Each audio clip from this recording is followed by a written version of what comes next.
Welcome. It is Verdict with Ted Cruz, Ben Ferguson with you. In the Weekend Review, we've got three big stories for you that you may have missed this week. First up, rhetoric from the Democrats. Well, they're not cooling it off at all. In fact, they're ratcheting it up, increasing the violence. We'll explain exactly what they're doing and what they're saying in just a moment. Also, how many woke bureaucrats can we get rid of that are entrenched in our government because of the government shutdown? The numbers, they look good if you're ready to get rid of waste, fraud, and abuse. We'll explain that. And finally, Democrats are funneling money into the protests you're witnessing, and now we're getting to see exactly who they are. It's the Weekend Review, and it starts right now. You know, you talk about the extremism of the Democratic Party. You're witnessing it now on this issue on Capitol Hill. But we're also witnessing it with their rhetoric that has not been toned down even since the assassination of Charlie Kirk. And Democrats act like they're being moderates, that they're not being radical or extreme. Well, we've got the tapes now to prove that's just absurd. No, that's exactly right. It is, no matter how much violence we see, the Democrats keep leaning in on their extreme rhetoric. Just this weekend, Gavin Newsom tweeted out in all caps, "Stephen Miller is a fascist." That's the entirety of the tweet. It's in all caps. Stephen Miller is the Deputy White House Chief of Staff. And it is, by the way, as of the time that we are recording this, it has 27 million views. So people are seeing Gavin Newsom saying Stephen Miller is a fascist. And just to remind you, the bullet casings from the rounds that were fired and murdered Charlie Kirk, among the things etched on the bullet casings were, "Hey, fascist, catch." Gavin Newsom knows that. His staff knows that. And labeling Republicans they disagree with as fascist is tragically, it is inviting more and more violence. And I wish I could tell you that Gavin Newsom was an outlier. He's not. Democrats across the board are doing this. I want you to listen to Hakeem Jeffries on CNN and listen to just how he's ratcheting the rhetoric up and up and up. Give a listen. When he was greeted formally by former President Joe Biden, and then, of course, at the Capitol during the inauguration, which, by the way, was like a supervillain convention that the American people had to witness, and it's been a national nightmare ever since. One question. By the way, supervillain convention. So Charlie Kirk's assassinated. Democrats say they need to tone down the rhetoric. And then we're 14 days later, and he's saying that this was a supervillain convention. That's not. Yeah, that was Friday night, by the way, where he says that the inauguration is supervillain convention. Tim Walz, governor of Minnesota, obviously was Kamala Harris's vice presidential nominee, has described ICE as, quote, the modern day Gestapo. J.B. Pritzker, the governor of Illinois, claimed the country is becoming, quote, Nazi Germany because ICE is, quote, grabbing people off the street and disappearing them. Jasmine Crockett, who manages to never find a level too idiotic, too inflammatory, too over the top that she's willing to go. She compared ICE to, quote, slave patrols. And look, this is so extreme. There was something remarkable that happened in the last couple of days. I don't know if you saw this. Ice Cube, the rapper. Yeah, his bus was attacked. His bus was in Portland, Oregon, and it was firebombed because these idiots saw the word ICE and thought that Ice Cube was ICE, the immigration enforcement agency. But these Antifa leftist knuckleheads, by the way, like Ice-T and Ice Baby better cover up their name tags because the folks that are angry are not terribly bright. But it is a consequence of this demonizing, of treating them. Look, it's fine for one side or the other to say, I disagree with my opponents. They're wrong. Their policy positions are harmful. They're a mistake. That's the normal give and take of political discourse. And there's something fundamentally different when you scream fascist, Nazi, Gestapo And you direct it not only to your political opponents who keep being the victims of violence, but you direct it to law enforcement and to ICE. You know, I was just in Dallas at the ICE facility where another deranged shooter unloaded on an ICE facility. And it seems no matter how bad it gets, the Democrats keep it up. We put together a montage. I want you to listen. I'm going to apologize for this. I'm going to subject you to several minutes of Democrats gone wild, just to show just how elevated their rhetoric is and how harmful it is. So give a listen to this montage.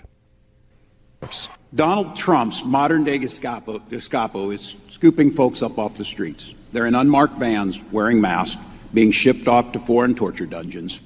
No chance to mount a defense, not even a chance to kiss a loved one goodbye, just grabbed up by masked agents, shoved into those vans, and disappeared. When you compare the old films of the Gestapo grabbing people off the streets of Poland, and you compare them to those nondescript thugs who grabbed that graduated student, it does look like a Gestapo operation. You know, my dad served in Second World War. He fought the Nazis, and I think he's looking down right now and he's happy that I'm fighting today's Nazis.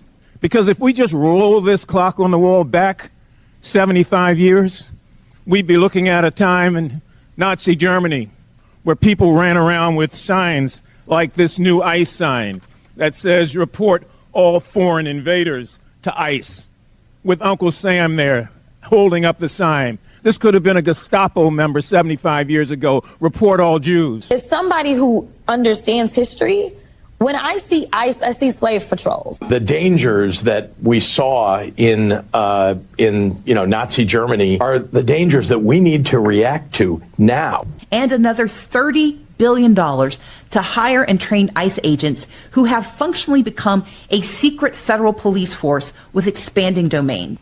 An authoritarian government in Washington, D.C. is dispatching masked agents to abduct immigrants from our streets. To be coming out of our country, I mean, I grew up in a dictatorship. And I don't even remember ever witnessing anything like that. To have a democracy, a beacon of hope for the world to now be turned into one of the worst countries where the military are in our streets without any regard for people's constitutional rights, while our president is spending millions of dollars propping himself up like a failed dictator. Every single ICE agent who's engaged in this aggressive overreach and are trying to hide their identities from the American people will be unsuccessful in doing that. This is America. This is not the Soviet Union. We're not behind the Iron Curtain. This is not the 1930s. And every single one of them, no matter what it takes, no matter how long it takes, will of course be identified. This is not Germany. That's the SS and the Gestapo. This is the United States of America. Unmask yourselves. It's just been overwhelming. I mean, just watching everything online now, the ICE, thugs, and people do not want to continue to watch people fund this kind of extraction. And this kind of violence. Yeah, it's violence.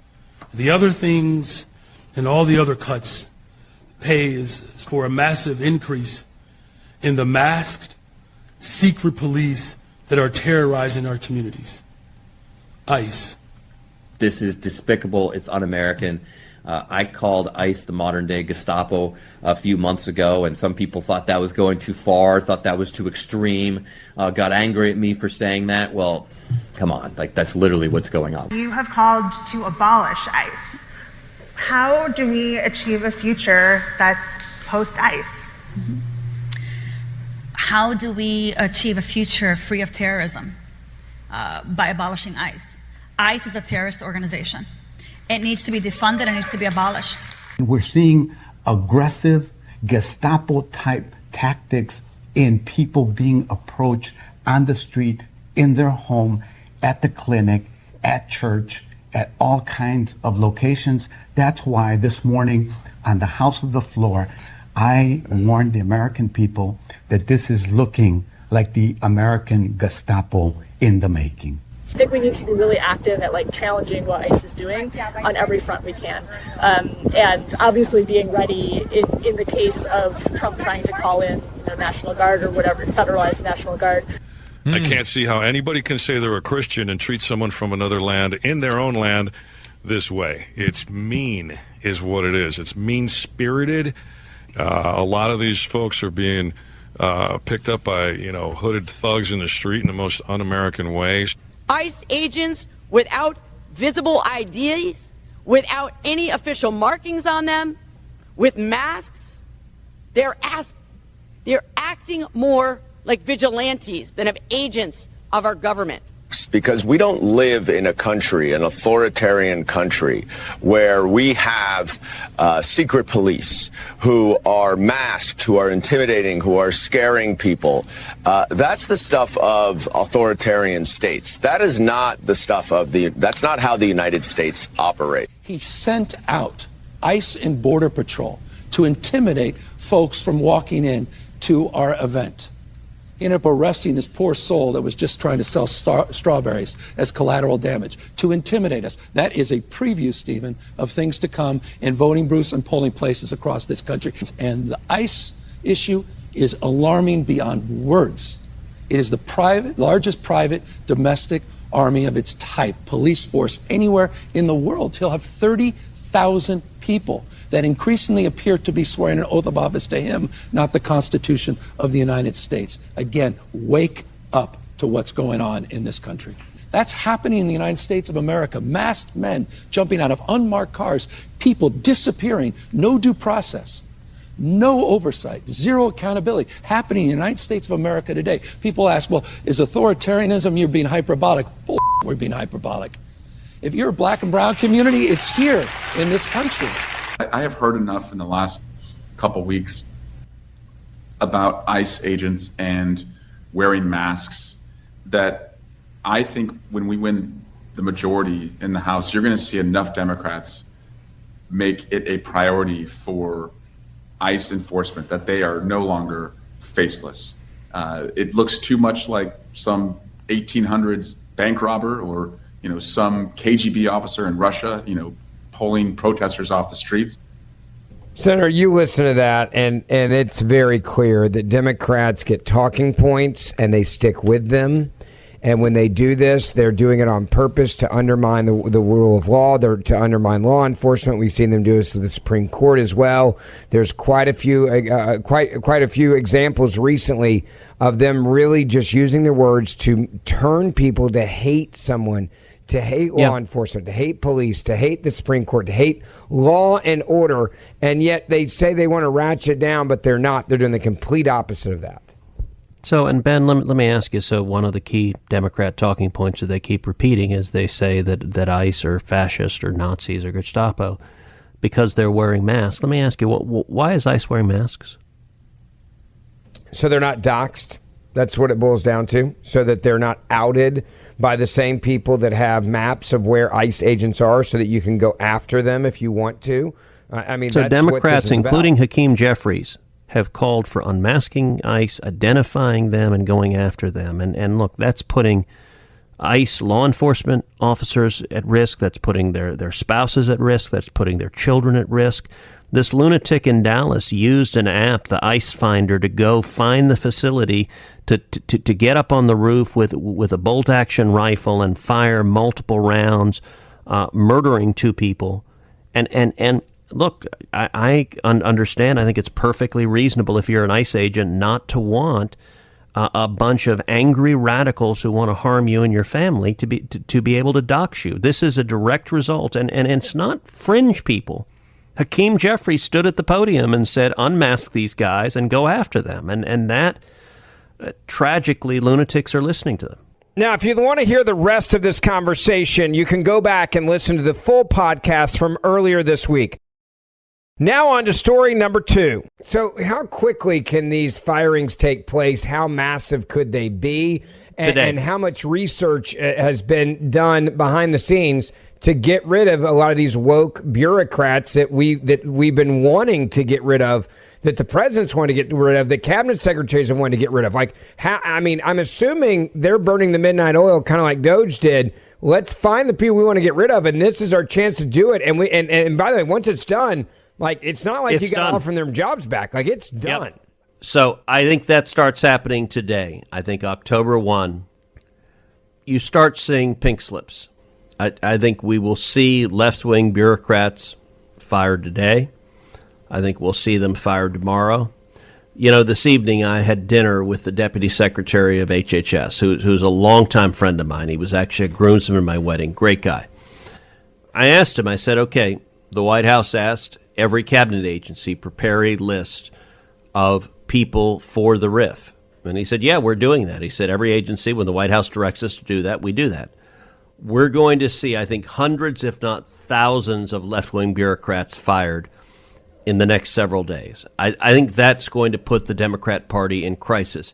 And by the way, we're not going to fire people that are critical for the priorities you and I care about. So we're not going to see Border Patrol agents who are securing the border fired. We're not going to see ICE agents who are deporting gangbangers fired. We're not going to see FBI agents who are catching pedophiles. We're not going to see them fired. We're not going to see soldiers and sailors and airmen and Marines who are keeping this nation safe. We're not going to see them fired. We're going to see bureaucrats who are shutting down factories, who are destroying jobs, who are pursuing radical left-wing agendas. They're going to be the ones fired. And ultimately, the Democrats are going to cave. The only question is how long Schumer wants to go through this charade before he gives in. Which brings me to my final question. That is, the media does seem to be covering this a little bit more with honesty than I've ever seen them before. Today, there was a viral clip that is, the tables have been turned. Democrats are now literally under fire for a clip that shows them slamming government shutdown tactics, the same ones they're accused of using right now. And here's what it sounded like back in 2018. In December of 2018, Donald Trump was president, Chuck Schumer and Nancy Pelosi in the Oval Office. Listen. We do not want to shut down the government. Because you can't get your way. The last time you shut it down, you got killed. Let me say something, Mr. President. Let me say North Dakota. This is the most unfortunate thing. We came in here in good faith, and we're entering into this kind of a discussion in the public view. But it's not bad, Nancy. No. It's called transparency. I know. It's not transparency when we're not stipulating to a set of facts. I mean, you listen to that one, they're like, we're not in favor of it. And then the speaker also put out a very interesting video montage reminding people the same thing. Like, hey, you guys think that it's the Democrats. Mike Johnson putting this out, and here he is, and what he said to remind the people about Democrats in their own words. It is not normal to shut down the government when we don't get what we want. If the government shuts down, it will be average Americans who suffer most. A government shutdown means seniors who rely on Social Security could be thrown into chaos. Families will be hurt. Farmers will be hurt. It's the service members who will work without a paycheck. It's the firefighters who will be furloughed. This shutdown, you know who's going to feel the pain? You know who it hurts? You. Everyday people and the most vulnerable. Seniors, veterans, working families, hungry kids, y'all.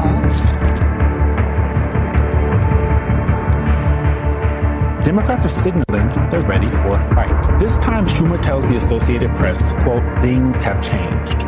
It is not normal to shut down the government when we don't get what we want.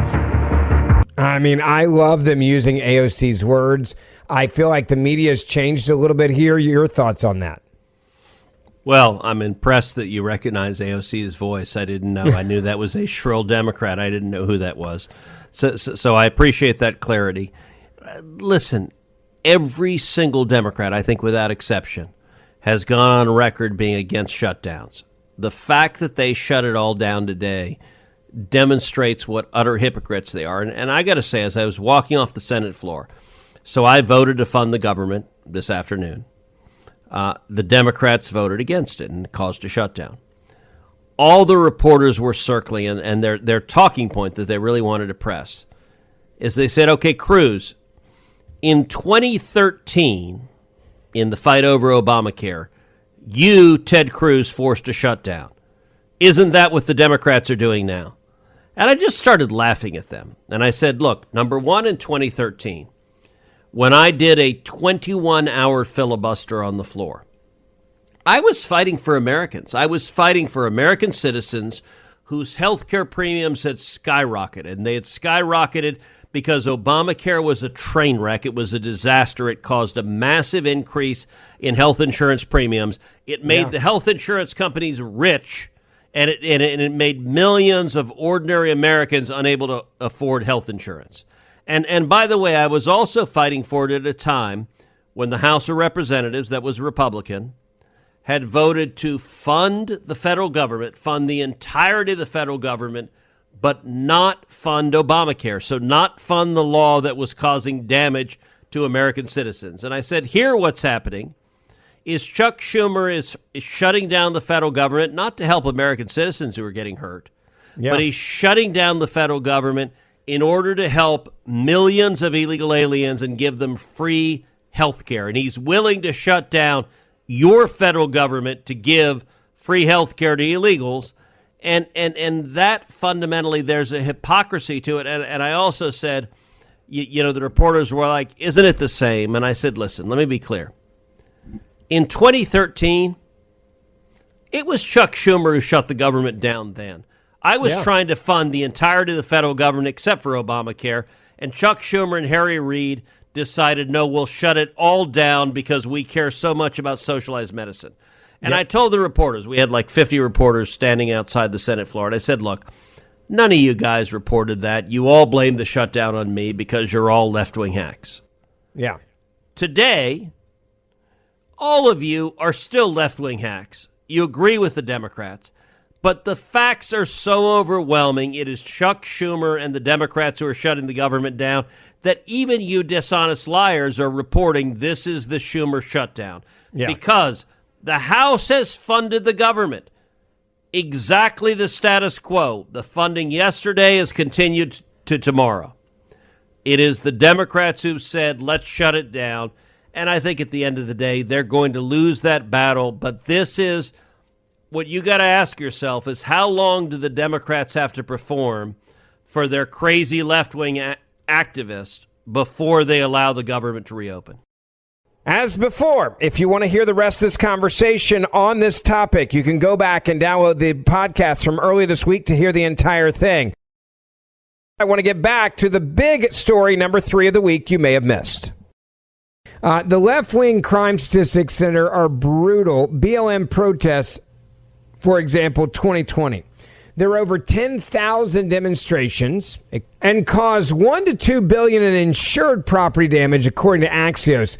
This is the most expensive civil disorder in U.S. history.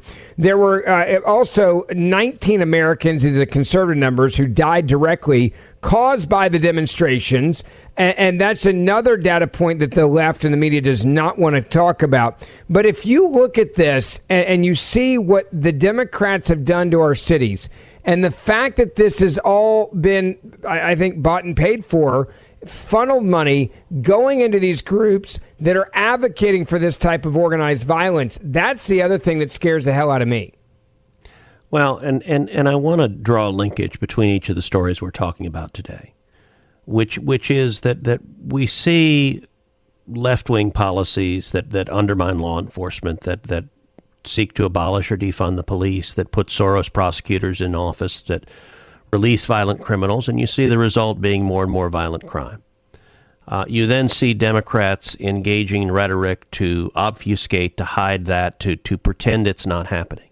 Yeah. But you also see the left engaging in increasingly angry rhetoric, demonizing their opponents. And if you look at ideologically motivated crime, the vast majority of it, violence that is ideologically motivated, the overwhelming majority is on the left. As you mentioned, the BLM riots all across the country, American cities burned all across the country. Not just that, you look at the anti-Semitic, anti-Israel campus protests. Those were leftists, those were anarchists, those were jihadists, those were communists. All across the country, over 2,300 anti-Semitic incidents reported on campuses, which is, by the way, the highest ever recorded. That was in 2024 and 2025. The LA riots this year, 2025, 17 people injured, a state of emergency in LA County. The city reports $19.7 million cost as of mid-June. Wow. Of course, President Trump, the target of 2 assassination attempts. Tragically, our friend Charlie Kirk, successfully murdered in a horrific assassination. This pattern, the murderer who flew from California to Maryland and to murder Justice Brett Kavanaugh. Thankfully, he was arrested by the police before he could carry out that heinous act.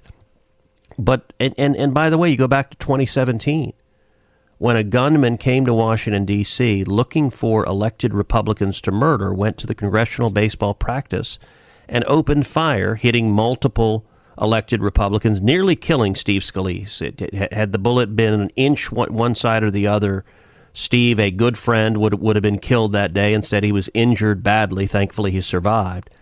This pattern is happening over and over and over again, and there's a direct connection between the demonization. Look, when Charlie Kirk was murdered, far too many on the left celebrated, cheered it on. When Luigi the nutcase murdered the CEO of a health insurance company, supposedly respected members of the media celebrated. Leftists are getting his face tattooed on them. They celebrate violence.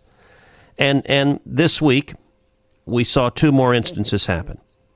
We saw, number one, Immigration and Customs Enforcement agents targeted in 2 separate car attacks during enforcement actions in Chicago this past week.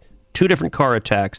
It turns out that when Democrats demonize ICE, when they call them Nazis, as the Democrats have done over and over and over again, our last podcast, we played a whole clip of Democrats calling ICE and law enforcement Nazis and Gestapos. It turned out when you use that kind of language, there are lunatics who listen to it and move to violence. As you know, I was on the ground in Dallas and was on site within minutes of the sniper attack at the ICE facility in Dallas by a deranged leftist who wrote his left-wing agenda on the shell casings, emulating what Charlie Kirk's murder had done. This pattern is happening over and over and over again. And I got to say, it's disturbing. I don't see many Democrats modulating. No, they're not. Their rhetoric. Gavin Newsom just this week called Steve Miller, the deputy White House chief of staff, a fascist, using the same language that motivated, among others, the murderers of Charlie Kirk. And they keep doubling down and doubling down and doubling down. And they know more ICE agents are going to be targeted. They know more police are going to be targeted. And I want to be clear about something, because some will say, well, gosh, there are crazies on the right who commit violence. And that's true. Yeah. But if you look at ideologically motivated violence, the crazies on the right who commit violence are usually just mentally deranged people. So or to put it a little different, liberals can be the victims of violence as well. So Nancy Pelosi's husband was attacked by a deranged, mentally ill person with a hammer. Now, that was tragic, but I would not describe that as ideologically motivated violence. He was simply a victim of a mentally ill person engaging in an act of violence, and that's horrific, and there's a difference. You and I didn't celebrate that. Violence is never right, and the difference is the left celebrates it far too often, encourages it on the front end, celebrates it on the back end, whereas any principled conservative I know will condemn violence across the board, say do not engage in violence, and compare the difference of the reaction when George Floyd died and you had violent riots and fires across the country compared to when Charlie Kirk was murdered and you had candlelight vigils and prayer vigils, and the violence was from the leftist attacking people praying and holding up candles. Yeah. Well, and not only that, you even had Democrats this week attacking Jeffries, talking about those that went to the Republican convention as being like extremists. I mean, they're not dialing this back. Well, supervillains is what he called the inauguration. Exactly. Yeah. The inauguration. Yeah, he talked about the inauguration. He said that there was a supervillain convention. And that is them not downplaying this. That is them ratcheting it up, knowing that we just left Charlie Kirk's funeral from being assassinated. Well, and the hate on the left, it is directed at conservatives, it is directed at capitalism, it is directed at Americans, but it's also viciously anti-Semitic. And on Yom Kippur in Manchester, A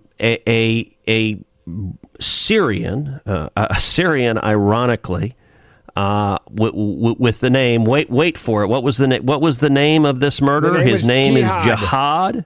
Yeah. Al-Shami, and he targeted worshipers at a synagogue on Yom Kippur. This pattern is happening over and over and over again, and it's wrong, and we need to stand against it. As always, thank you for listening to Verdict with Senator Ted Cruz. Ben Ferguson with you. Don't forget to download my podcast, and you can listen to my podcast every other day you're not listening to Verdict, or each day when you listen to Verdict afterwards. I'd love to have you as a listener to, again, the Ben Ferguson podcast, and we will see you back here on Monday morning.